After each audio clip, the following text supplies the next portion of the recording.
మళ్ళీ ప్రస్తావిస్తున్నారు.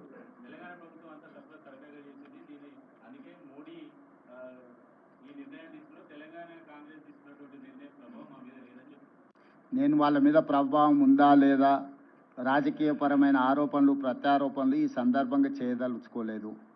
లక్ష్యం మాకు స్పష్టంగా ఉంది. ప్రజలకు మా పట్ల విశ్వాసం ఉన్నది.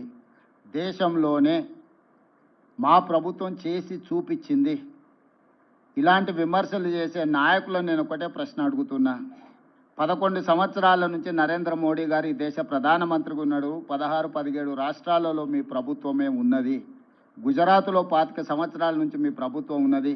మీరు అధికారంలో ఉన్న రాష్ట్రాలలో చేసి మీరు ఆదర్శంగా నిలబడి ఉంటే ఈరోజు తెలంగాణ మోడల్ని మీరు అనుకరించండి అని చెప్పే అవకాశమా మాకు రాకపోతుండే కదా. రాజకీయంగా లబ్ధి పొందాలన్న ఆతృతగా అనిపిస్తుంది వాళ్ళ మాటలలో తప్ప పకడ్బందీగా కులగణన చేయాలి, జనగణనలో కలపాలన్న ఆలోచనే చేయలేదు.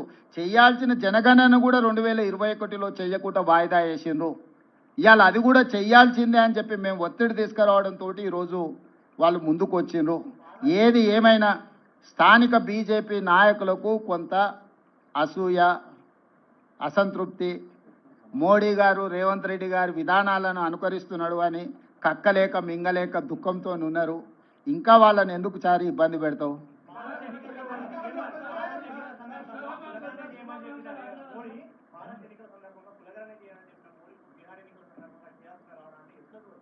అంటే ఇవన్నీ రాజకీయాలకు ముడిపెట్టకండి. నేను ఒకటే చెప్తున్నా, ఇది ఈ దేశ ప్రజలకు మేలు జరుగుతుంది. ఏ ఒత్తిడితోనైనా నిర్ణయం తీసుకొని, ఏ అవసరంతోనైనా నిర్ణయం తీసుకోండి. అంతిమంగా ఈ బలహీన వర్గాలకు న్యాయం జరగాలి. ఇప్పుడు రాజకీయపరమైన వివాదాలను ఆరోపణలు చేయడం మొదలు పెడితే ఆ వర్గాలకు నష్టం జరుగుద్ది. మేము ఆరోపణలు చేయదలుచుకోలే. నేను ఈ సందర్భంగా ఏ ఒత్తిడితోనైనా ఏ అవసరం కోసమైనా చేయడం ద్వారా నిజమైన లబ్ధి బలహీన వర్గాలకు చేరాలి. అదే మా లక్ష్యం, రాహుల్ గాంధీ గారి లక్ష్యం, మా లక్ష్యం, ఈ వేదిక మీద ఉన్న ప్రతి ఒక్కరి ఉద్దేశం అదే. కాబట్టి మేము దీన్ని ఏ ఎన్నికలకు ఏ రాజకీయ వివాదాలకు మేము ముడిపెట్టదలుచుకోలేదు.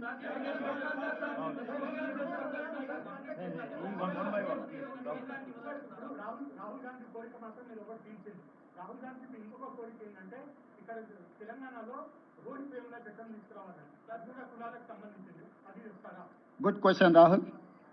Prabhakar,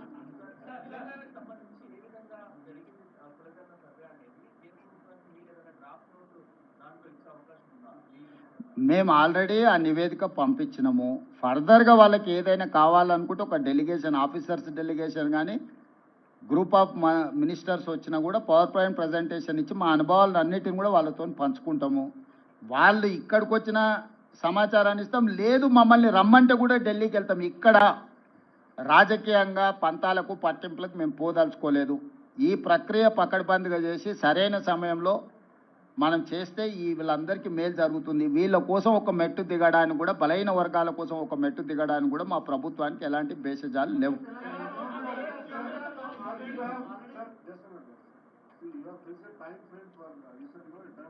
Yes. Sir, actually 1 year is the time frame. We have taken 1 year. So my advice is 1 year is max. Why? Because we have done and we have learned something from that, out of that experience. We are there to share with Government of India my experience. So 1 year's time frame is reasonable time. They can do miracles within a year. I don't know how Government of India is going to take on a decision. That is why I have told you discuss with political parties and stakeholders and civil societies. Then you will get some information or otherwise suggestions. Based on that, you prepare in a terms of reference. It is easy to handle things. Otherwise, it will become an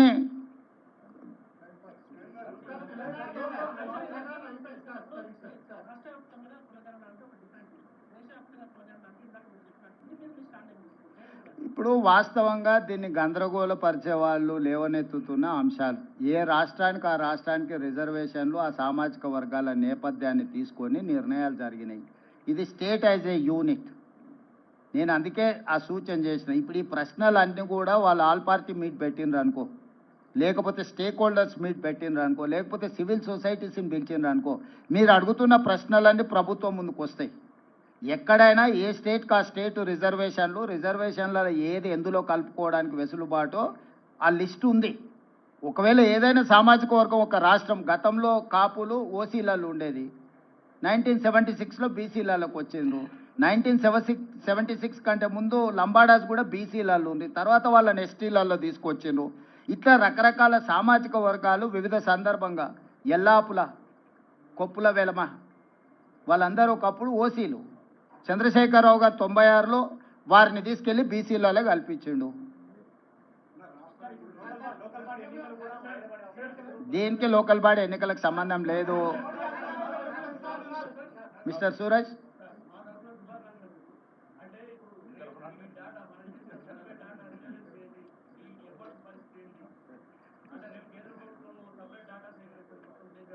A data సేకరించినా సూరజే ఉంటాడు, పొన్నం ప్రభాకరే ఉంటాడు కదా. వారు వీరు గారు, వీరు వారు గారు, వాళ్ళందరిని వచ్చి సేకరించమంటున్నాం. మేము ముందు నుంచి కూడా చెప్పినాం, అయ్యా మేము ఒక విధానంతోనే ఒక ప్రక్రియ ద్వారా సంపూర్ణమైన సమాచారాన్ని సేకరించిన 97% జనాభా ఈ ప్రక్రియలో పాల్గొన్నారు, ఇవి లెక్కలని చెప్పినాం. కేంద్ర ప్రభుత్వం ఇంకా మెరుగైన ప్రక్రియ ఏదని చేపడితే మంచిదే కదా, మాకేం అభ్యంతరం లేదు. మేము ఇంటింటికి వెళ్ళి 150 కుటుంబాలను 150 ఇండ్లను ఒక గ్రూప్గా దానికి ఒక ఎన్యూమరేటర్ను పెట్టి 60 రోజులు సమయం ఇచ్చినాం. ఓ రోజు సూరజ్ ఏదైనా పని మీద పెళ్లికో పేరంటానికి పోతే కూడా తెల్లారైనా మళ్ళీ పోయి నమోదు చేయించుకొని రాని. దాంట్లో ఎవరైతే నమోదు చేయించుకున్నారో వాళ్ళు సంతకం తీసుకున్నాం. అధికారి ఆయన సొంతంగా రాసుకొని ఆయన సంతకం పెట్టుకొని రాలే. ఆ కుటుంబ పెద్ద దగ్గర, కుటుంబ వ్యక్తుల దగ్గర కూర్చొని ఆ కుటుంబ పెద్ద ఎవరు, కుటుంబంలో ఉన్న సభ్యులు ఎంతమంది, వాళ్ళు ఏ సామాజిక వర్గము, వాళ్ళకి ఏమేమి లబ్ధి పొందుతున్న ప్రభుత్వ పథకాలు, రాజకీయంగా ఏమైనా రిజర్వేషన్లు పొందినరా, అన్ని వివరాల ప్రశ్నపత్రంలో ఉన్నాయి. ఎవరు ఏది నిజం చెప్పినా అబద్ధం చెప్పినా, ఆస్తుల అప్పుల విషయంలో నిజాలు అబద్ధాలు చెప్పొచ్చు, కానీ కులాల వివరాలు ఎవరు కూడా అబద్ధం చెప్పరు.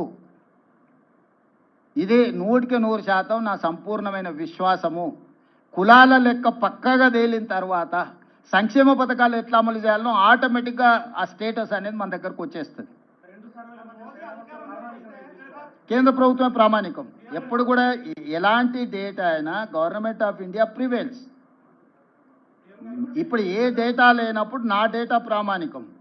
కేంద్రమే ఒక ప్రక్రియను చేపట్టి ఇది డేటా రాష్ట్రాల వారి కానీ కేంద్ర ప్రభుత్వం ముందుకు వచ్చినప్పుడు ఆటోమేటిక్గా గవర్నమెంట్ ఆఫ్ ఇండియా ప్రివేల్స్.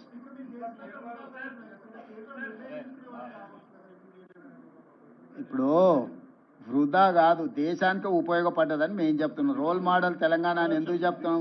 100 సంవత్సరాల నుంచి ఎవరు చెయ్యలేని పనిని, ప్రక్రియను తెలంగాణ రాష్ట్ర ప్రభుత్వం చేయడం ద్వారా చెయ్యడానికి ఏ విధి విధానాలు ఉండాలి, చేయడం వల్ల వచ్చే ప్రయోజనం ఏంది, చెయ్యకపోతే కలిగే రాజకీయ పార్టీలకు నష్టమేంది తెలిసింది. కాబట్టి ఈరోజు తెలంగాణలో సేకరించిన సమాచారం దేశానికి ప్రయోజనం చేకూరింది. కాబట్టి ఇవాళ దేశానికే రోల్ మోడల్గా నిలబడ్డం మేము. తెలంగాణ మోడల్ దేశానికే రోల్ మోడల్.